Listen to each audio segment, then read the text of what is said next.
Get your free copy of the complete tutorial at www.teachucomp.com/free. To apply or change the various size, position, and other settings for a selected picture in PowerPoint, click the Size and Properties category icon within the Format Picture task pane to show the size, position, and text box category groupings. To set the size of the selected picture, click the Size category grouping to expand it if needed and display its options. Then enter the height of the picture into the Height spinner box. If needed, then enter the width of the picture into the Width spinner box. To rotate your picture, enter a degree of rotation into the Rotation spinner box.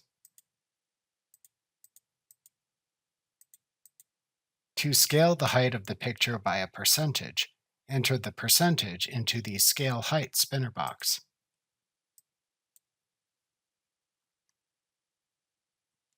If needed, to scale the width of the picture by a percentage, enter the percentage into the Scale Width spinner box.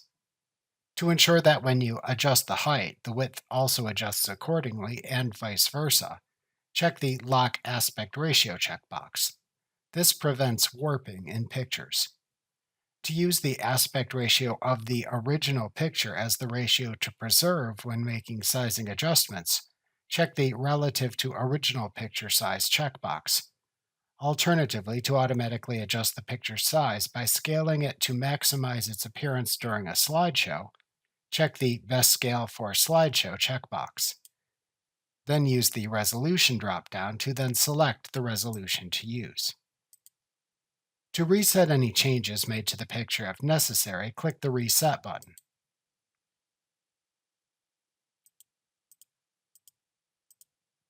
To set the position of the selected picture within the slide, click the Position category grouping to expand it if needed and display its options. You can enter a measurement for the horizontal position into the Horizontal Position spinner box. Select from where in the slide to measure the horizontal position by choosing a location from the From dropdown.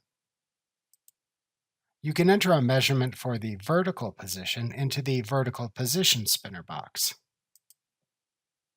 You can select from where in the slide to measure the vertical position by choosing a location from the From dropdown.